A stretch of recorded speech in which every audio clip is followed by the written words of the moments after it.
the same household.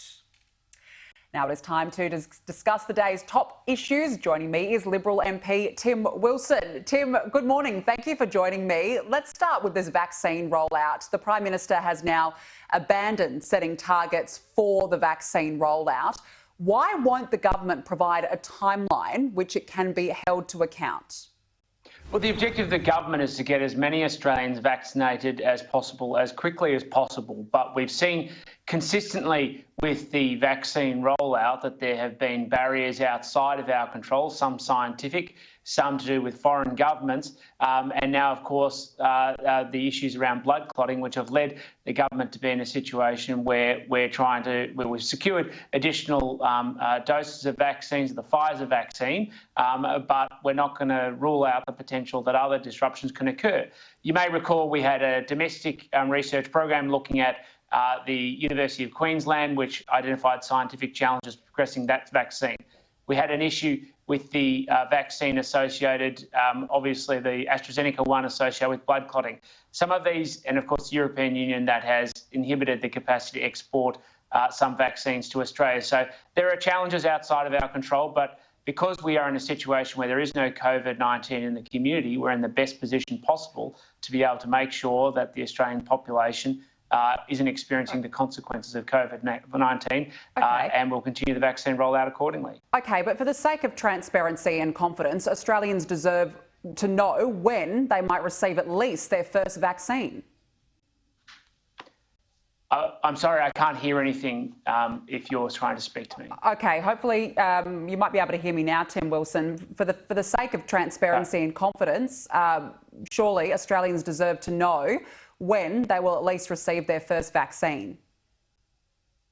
I'm sorry, the line cut out. You have to repeat the question. OK, I think we might be having a few audio issues there with Tim. Tim, you might be able to hear me now. Can you hear me? Just confirming? Yes, I can hear you. OK, let's do that again.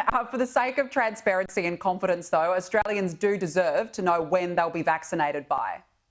What Australians should rightly wish and hope for is to remain COVID-19 free as we are. And of course, there are Australians, 1.1 million Australians, who have already secured their vaccine. Others who wish to take the AstraZeneca one over the age of 50 will be able to do so. Those under the age of 50 will be given an option to do so.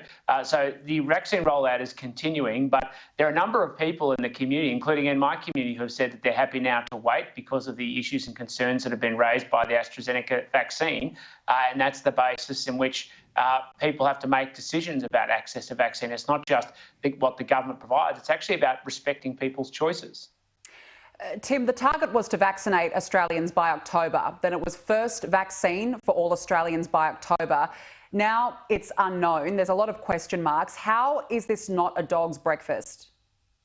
Well, the clear focus has been on the government making sure we have a vaccine to roll out to the Australian community. I outlined before that there was initial effort put into a domestic research capacity around the University of Queensland vaccine. Now, that didn't play out. Then, of course, we had the challenges around AstraZeneca's vaccine, both in terms of the European Union delaying the rollout to Australia, and then in addition to that, the obvious issues of blood clotting. So I think what the public want us to do is to take a measured, proportionate and cautious approach while making sure that those people who feel at risk can access the vaccine. And that's precisely what we're doing. And that's the base in which we are informed by the science and the medical research, while also making sure that we can get the vaccines to the populations who feel at risk.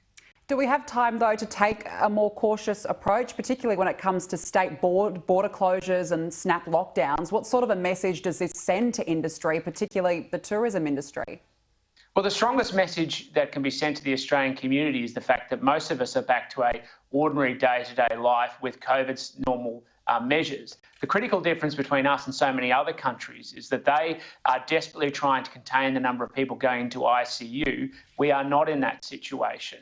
Now, when it comes to what people put in their bodies, I do believe in terms of medicine, we do have to be cautious in making sure that we're taking the community with us, we're maintaining and building public confidence, and people feel safe in taking the vaccines, which is why the measures that have been taken have been cautious, that respected people's choices, and of course recognise the challenges faced at at-risk populations.